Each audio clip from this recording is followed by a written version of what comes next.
Hey y'all, hey, what's going on? Happy Wednesday. It is your girl Destiny Sadler, and I'm super excited to have this live because it's going to be a conversation that's sparked from a leadership conference that we had a few weeks ago where I boldly stood up and said something. And so I was like, you know what? I want to continue this conversation because I truly believe that Limelife is one of those opportunities that is going to literally change your life. And not only will it change your life, it has changed my life. And I want to be able to share the hearts and what we do here at Limelife. So I'm super excited for them to jump on. When you're on, say hello. Let me know you're here. Don't forget to share this video out because it's going to be good. Okay, let's make sure this works. I believe it's adding. Let's say, yeah. Don't get too excited fast. Whoa, whoa. Woo-hoo! Hey, y'all. It works. Good. How are y'all? How are you? Hi. It works. I get super excited every time this works. Well, I know. It's a surprise every time. This is the new red velvet, honey, with a little cocoa. Oh my gosh. I love it. Thank you. It looks so good. It's so pretty. I have to wish you a happy birthday. 41. Happy birthday. Those pictures are fire. By the way, all three of us represent different decades. Shut 30s, up right 40s, now. 50s. True. You better tell it. Wow. I didn't realize that. That's so cool. Hey, y'all, when you're jumping on. Thank you. So happy birthday, Destiny. I say 40s is like an eye-opener. Like, I got this life. But all of my friends that are in their 50s, and my mom was like, oh, wait, you think you got it figured out, honey. You just wait. 40s was the best decade. Just real quick, I mean, I started my 40s. I was a stay-at-home mom. I had just been tapped to come into Alcone. But by the end of my 40s, I was, meeting tens of thousands of women who had their own businesses like you. What happens in a decade is extraordinary. So it's so cool to say, where do I want to be when I turn 50? What's the life I want for myself, right? So you got this. Let's go. It's so true. And you know what? Your kids are starting to get older. They're becoming more self-sufficient. So you can, as they get older, you discover more of yourself and you tap into more of yourself. And then by the end of your 40s, it's like, that is it's you, you're whole. And Madison, 30s were good too, though. Like, don't take it away, honey. You just there. No, I agree. I swear, I said to my friends, we all, like, pretty much all my friends' birthdays are in April, and we were like, it's so weird. The second you turn 30, you feel like I literally don't give a crap what anyone else thinks anymore. Like, it's like you immediately, like, go over the threshold of, like, one day you care, and the next day you Yeah. And I have yesterday I cared. Yesterday I cared, and I will not compromise. I will not tolerate any shoes. If they're cute, great. If they're not comfortable, not buying.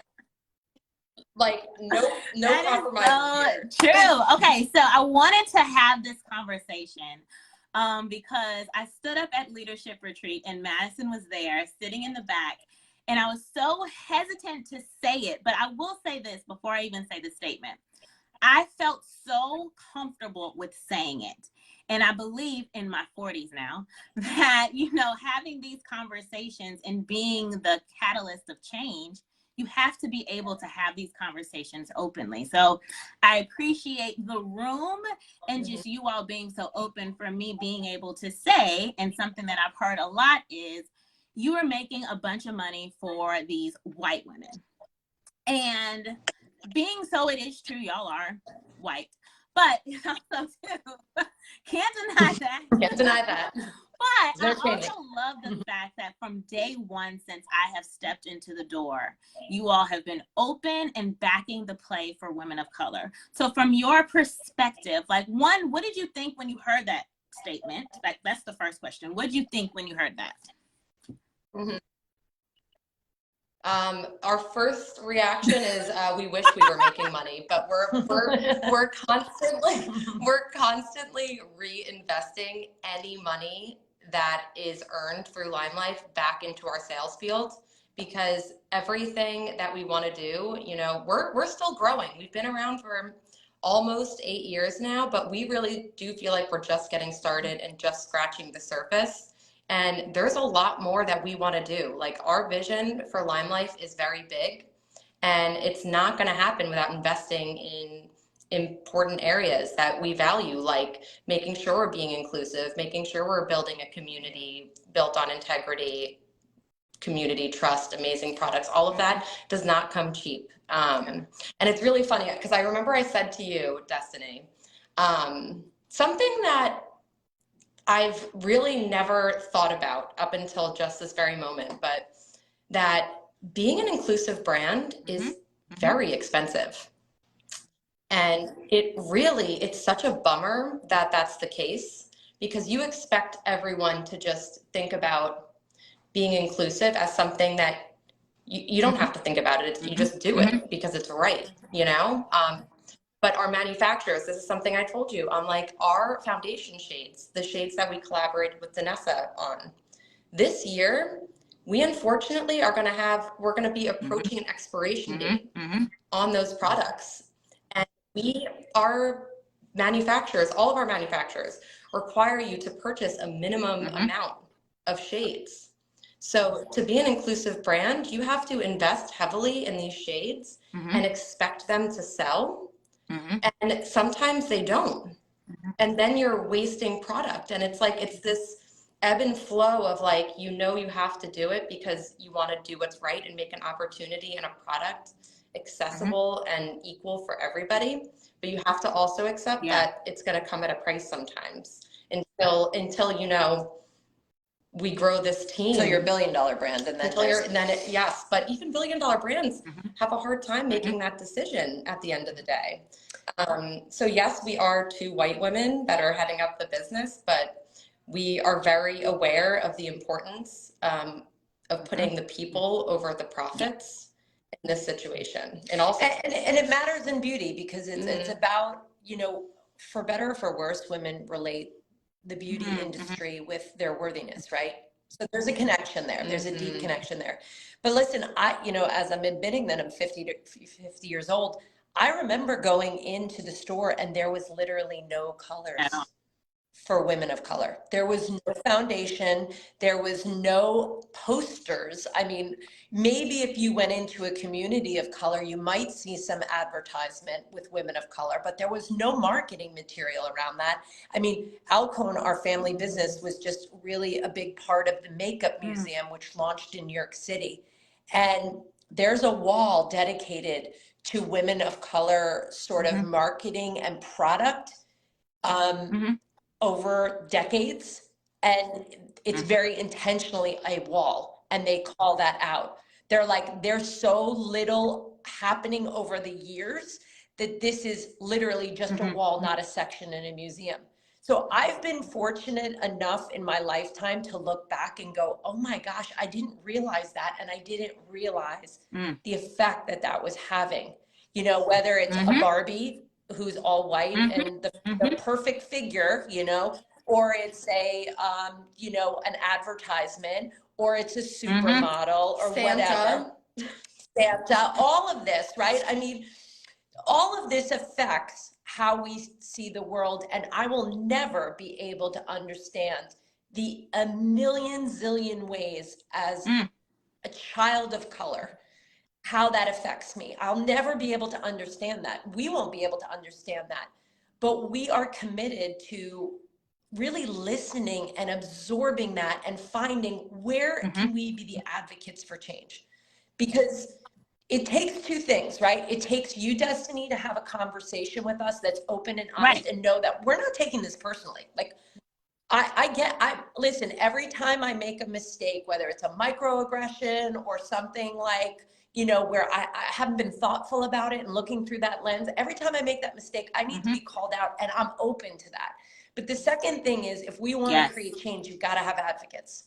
You know, I can't change the color of my skin and I cannot change my childhood, but I can absolutely commit to being an advocate for change. So when that conversation happens, Madison and I can say, okay, where's the place where we can be advocates for change? And we've really tried to be that to the best of our ability. We've only reached the tiniest bit of what we can do. It has to be a constant conversation. So to go back to your original question of people saying to us, well, how, you're just making women money for those white women. As Madison said, we reinvest everything. We've never, ever gotten a distribution of profits from Limelife. Just to be clear, I want to put that on the table. I think it's really important. Our salaries are the only thing that we've gotten. The second thing, and they're not that much, sadly not that much. The second thing is, join us. If that's how you feel, you can't, and I'm going to have this conversation because we're going to have this. It doesn't work for you to say that that's it and you're cut off and it's not going to work. We're in a unique position to partner in this for change. We're in a very unique position. So it's like, join us. We want to hear you. We want to be part of we want the conversation to get bigger, and we want you to make the money. It's your business, Destiny, that you're earning for, not us. It's your business. I've always felt that it was a partnership, right? Like I've never felt like, oh, I'm working underneath them. Like I've always felt like, this is a company that I truly see that is being knowledgeable about the lack thereof in the beauty industry. Now, I will say within the recent years, there is more availability out there, or accessibility for women of color to find something that looks beautiful on our skin. But one of the things that I love too is that when I am working with my clients who are majority women of color, like if they're like, oh, I know that's not for me, I'm like, I don't think you really understand. It is for you, right? And the confidence that comes with that, like I'm able to offer you quality products, pro makeup, with natural skincare that actually works, that is sustainably sourced ingredients, that is going to make you look and feel your best. Drop the mic, right? But it's one of those things that I just feel we have to continue to talk about. And then two, from y'all's perspective, or not even from your perspective, but from the home office, we were kind of going back and forth on that piece. What is being not necessarily done, because I feel like we do all the things, but what are some of the discussions that are having in the home office about inclusion of women of color? I think it starts really from our brand partner. We're in the L'Occitane offices right now, and it starts from them down because, we're partially owned by them. So we have to be in partnership with them about the decisions. And I just went to Portugal where we heard about the 3 Ps of their business, and it's, planet and people are the 2 Ps. So we were talking about the importance of, making people feel valued, and what does that look like in terms of decision making. But I want to share a quick story with you because I've never actually told anyone this publicly. So you're the first person for me to put this on a public channel. Let's go with it. We're just going to let it roll. But when I saw the George Floyd video, right, and over that weekend, and we knew that we wanted to make a statement of, before there was any pressure in the marketplace about this, before there was any pressure, and we wanted to make a statement about it. I called Reinhold on that Sunday. He's the chairman of L'Occitane. And I said, Reinhold, just so you know, because Madison and I have never made a statement about politics, about any issue. There's no issue where Madison and I have stepped forward and given our personal opinion on the issue. Because we know our corporate platform reflects our beauty guides, and we try to be neutral so that everyone can feel like respected of their opinion. And then even internally, we have never actually done that, right? Yeah. So I told Reinhold, I said, listen, I can't let this go. We're about helping people understand their worth and feel worthy. And if you can't feel safe, how can you even take a step towards worthiness? So this is within our stand as a brand. And he said, I said, listen, I may lose beauty guides when I make this statement. I don't know. And he said, well, you got to do what's right. And whatever shakes out, shakes out. Having permission from the chairman of L'Occitane to have that conversation And I don't know, I mean, Destiny, you were there, you know, I went into the Fempire, we posted something on our corporate channels, but I went into the Fempire and we said, we support this movement. We support making this stand. We support this conversation. And was there backlash on that? Oh, absolutely. yeah. But it didn't matter because whatever shook out, whatever happened with sales or profits or anything, didn't matter. Didn't matter. Because at the end of the day, if you can't be about your stand, then nothing matters. If you don't have integrity in your stand, nothing else matters. So in terms of us on the home office side, it starts with me having permission from L'Occitane, who is 100% supportive of everything that we do on this front. And then the second thing is, you know, being able to have conversations internally that create change.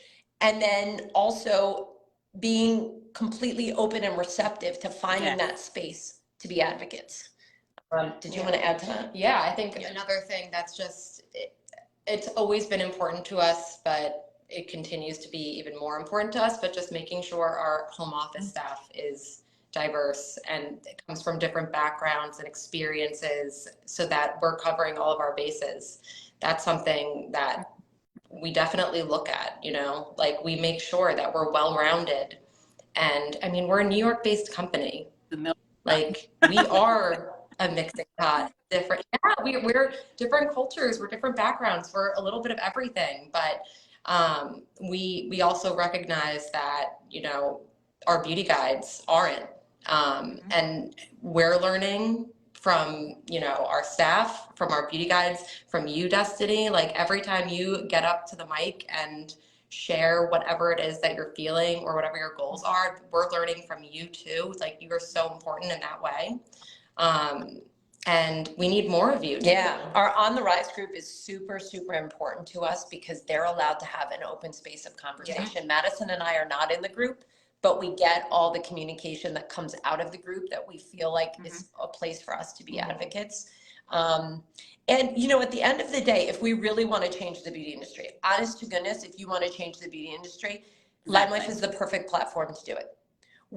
We want people to show up and come as they are authentically. We want them to really create goals that we stand behind. And in this process, we can change the conversation about beauty, confidence, worthiness. It's the only way.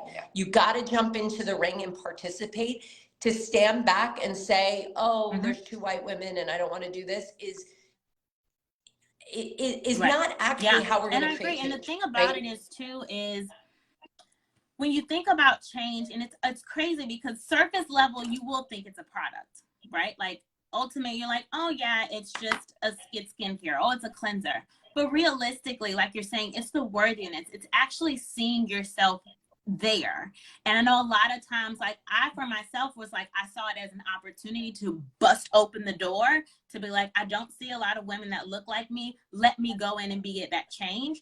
But then also too, if you're watching this video and you've been thinking about joining Limelife, but you're like, I don't really see a lot of women of color. That's an opportunity for you too. There are no ceilings, like at all. Like there's room enough for all of us to eat, hang out, make money, and let's do the thing, especially when the products back your play. Like I said, I say it all the time.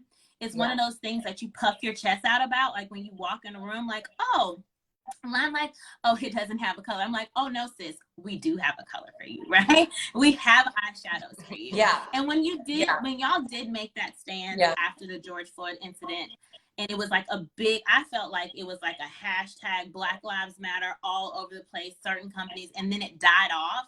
I can say from the inside out, it has never died off with us. It has never been like oh, y'all are good now?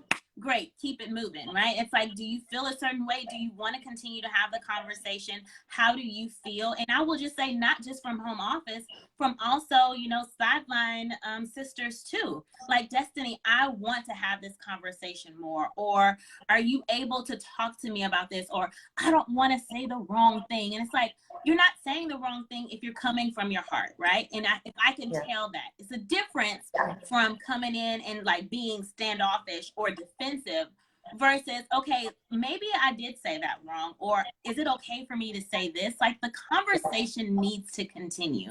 And that is what we are doing here at Limelife, which always gets me pumped and excited.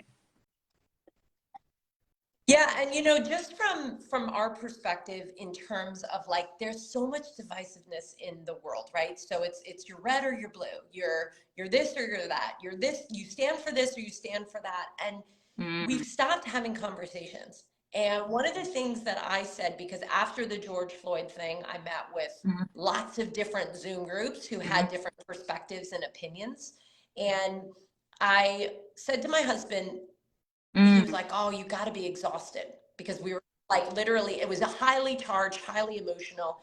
And I said, but what a blessing to be this exhausted. What a gift to be in all of these conversations. And by the way, when you get together, it's That not part, as yes. divided. And I think as a you lot think. of times we don't realize that is we are more alike than we are different.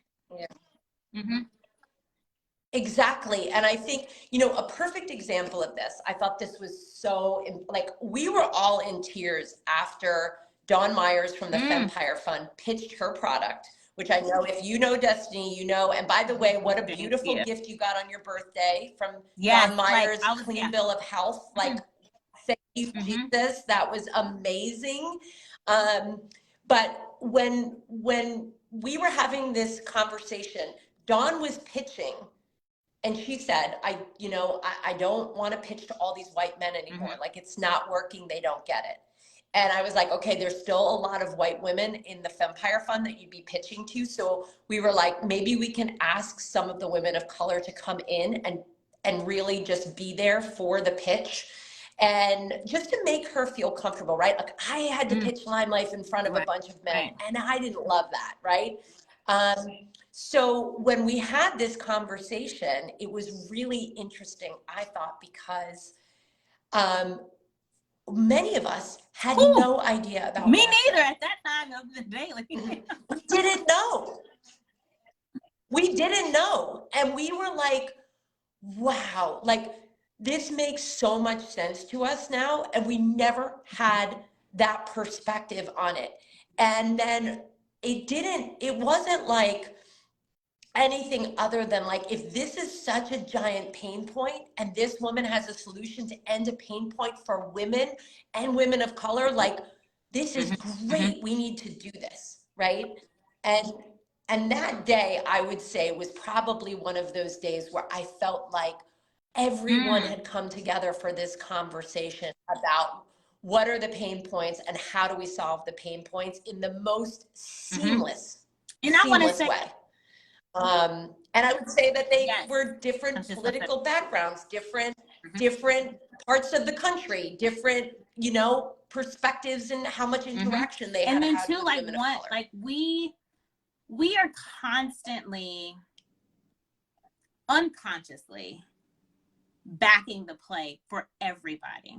And we're having the conversations, and we're aware of, like you said, how, and I didn't even realize this, because we can go into the Fempire Fund as well, but when I was talking with Dawn and about her pitching and getting funding and all the things, she has the same struggle as any woman that comes in and starts a company, a startup company, right? Funding, or having white counterparts, men getting millions of dollars, and then women, especially women of color, getting like a fraction of that and being like, okay, do the same thing that he's doing over there. And like, it's still the same. Like we said, we have so much more in common than we have apart. But then too, like, when I saw her come on there, I was just like, oh my gosh, like, this woman looks like me. She has hair like my daughter at the time before I decided to chop all my hair off. But like, these are the things that we are, like I said, unconsciously backing. Like the Fempire Fund, all of our recipients are women of color. Like, I remember texting Michele, like, wait a minute, is this real? Wait, was this intentional? Like, I didn't even realize this. Not intentional at all. Listen, you guys picked it. And that's the other piece that people have to understand. Yes. It wasn't us picking it. We put forward about 76 female entrepreneurs, we looked at, we had no idea what color they were, right? We didn't know their background or anything. We looked at their pitch deck first and we said, okay, what are the best ideas? Let's pull those forward and allow them to pitch. And a panel of primarily white women picked 4 women of color to fund. So 3% of all capital in the United States, so everyone understands, 3% goes to women. Less than 1% goes to women of color. Right? Women who run organizations do better than their male counterparts. So why are we not back in the I'm women? surprised. We know we run circles around men. What we know, right? Like we know how we can come in and boss up, but it's still like these stats to this day in 2022, almost 2023, these are the stats still, right? And like that to me, I'm just like, God dog, like, but we are being like, that's the thing. Like when you partner with us, you are a part of the change. Like you might not ever have a conversation with a woman of color in your life, right? Now, when you join us, we are more than happy to have the conversation. But when you join a company that is allowing these conversations and being the change around the globe, like you are a part of the change when you join us. Whether you are Black, white, Hispanic, Latino, whatever, Asian, whatever it is, you are a part of the change. And we are doing the work here at Limelife.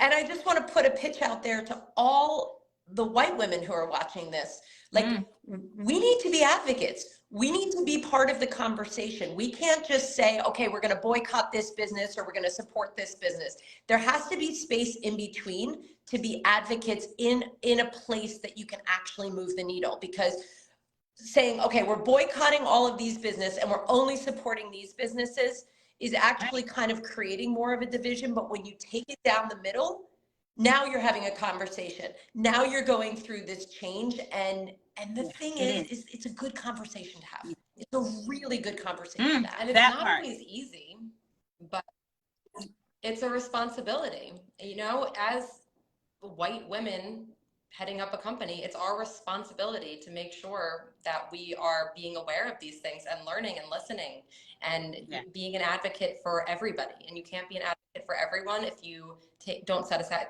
the time to understand what you don't that's so true. understand. Oh yeah, this is so good. And Destiny, I want just like for our own knowledge, just because you've been here forever, so you're kind of like a vet when it comes to these sort of things, but I want to hear kind of your evolution with Limelife. Like Destiny today, who is she? Destiny on enrollment day versus Destiny. Oh, wow, man, you're gonna have me start crying. So, like the woman that I am today, I don't know why this is a heavy question for me, but it's almost like, and I've been doing a lot of reflection because of my birthday. And I look back at the woman. I just had this call with the team last night and I showed a picture of Daniel. He had the biggest blowout on my first live ever in life.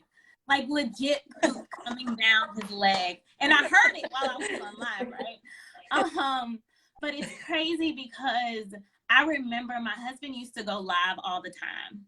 And I would literally crawl behind him and say, do not put me on camera. Don't ever put me on camera. And it was because I had these kids. I had lost myself. I was used to working. And then to fully depend on him for money was very hard for me. So signing up to do something different, but also having that little voice inside me saying, like, this is who you're supposed to be. Take a chance on you, right? Not even knowing where this would take me. Like I'd never done direct sales before. I'd only tried the mascara, I believe, at that point. No skincare, no nothing, but literally looked at the ingredients and was like, this is what I'm talking about. Like, this is what I can actually back. And so once I got in and I started using the products and I started sharing it with my friends and family, and they started loving it, I realized that, this possibly could be something that I can make something real out of. And then in that process, and the trainings that we get as a community. It's not about how many lipsticks you can sell or how much inventory that you have in your house. It really is, how are you, sis? Are you living up to your fullest potential? Let's talk about, what do you even see for yourself as your fullest potential? What do you want for your family? What do you want for yourself? And those different conversations and being around like-minded women that are building businesses and not just using Limelife. And now there are some women that full-time Limelifers, that's me, like being out there paying bills with it, but then also too being like, you know what, I want to open a community center. I want to open another business. I want to help other women that are like struggling. I mean, you're head down, right? Because we've got all these responsibilities as well. I mean, we can juggle the most. We can juggle the kids, we can juggle the husband, the house, the work, family, sister, all the things. And they were like, you know what, we're all doing this together, and we just make it easier. So the woman that I was when I first started, and I said it to myself and I wrote it down, like, I'm so proud of who I'm becoming and who I'm allowing myself to become. Because not only is it a change for me, but the most important thing, and I've always said, and it will make me cry every single time, but my babies have watched mommy build something. And when they see it and they're like, mommy's job is to make people happy. Not she works in that building or she's the CEO of this. They literally say, mommy's making people happy. She jumps in front of her phone and has the best time of her life. Like, that to me is leaving a legacy. Not what we live in the bank, but what we're leaving in our babies and what they see. And that woman that I'm able to pour into them and still be so present in their lives. Is it easy all the time? Absolutely not. But is it worth it? Absolutely, yes. And that is why I love and I stand firm with y'all. And that's why I felt comfortable with even saying this in front of y'all, because I know these are conversations that are happening in these private pockets, but now we're able to bring it forward and we're being the change that we want to see. Whew! Y'all had me crying on here. At least I didn't do the ugly cry. Well, we're so proud of you too. We're so proud of you. We're so grateful for you, because not everybody looks at what we have and sees an opportunity. Some people see a challenge, and that is really something that you should be proud of. And, you know, everyone needs a little bit of destiny in their life. They do. And to your network, who, you know, wants to see more change in the beauty industry, wants to make sure that Limelife is on a path that speaks to their confidence, their ability to see themselves within this industry. Like, if they ever want to reach out to us, you know, everyone should know my email is Michele with one L, Michele, at limelifebyalcone.com. You are welcome to email me. We can have a chat about this, because the commitment is there, and perspective and storytelling and letting us understand is such a gift to us. Like, you would be giving us a gift by actually reaching out and sharing your perspective on this, because that's the only way we can find the white space to create advocacy in this industry. So yes, we are so honored and delighted that we have people in our lives who give us that gift. And you are definitely a big part of that gift. And I want to say this before we get off. Like, when you think, not when you think, or if you've considered joining us, regardless of who it is, because I'm pretty sure a lot of beauty guys are going to be sharing this, tagging you, all the things. Just know that you might not be able to see it now in front of you, right? But the first step is saying yes. Everything else will happen when you take responsibility and accountability for your life. Not waiting for somebody to give you a raise, not waiting for your husband to say, here's an extra 10K in your bank account. Like, whatever that looks like, you be the change that you want to see. And if that is something that you truly want, we back the play. We coach you. We have all the trainings. We have all the systems here. But not only that, when you walk into a room and you sit down with somebody, you have the confidence in knowing that the products that you are sharing, because we don't sell, we share, the products that you're sharing with other women are going to work.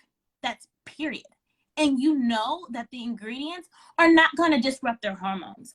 you know that the makeup is going to look beautiful on all, from the deepest, richest melanin to the lightest melanin, honey. Like, you have something to make a woman, okay? A woman feel proud about who she is when she looks in the mirror. Woo! That gets me excited every time. Priceless. Priceless. Yes. Thank Love you that. so much Love for that. joining and jumping Love that. on. Thank you. Thank you for having guys. us.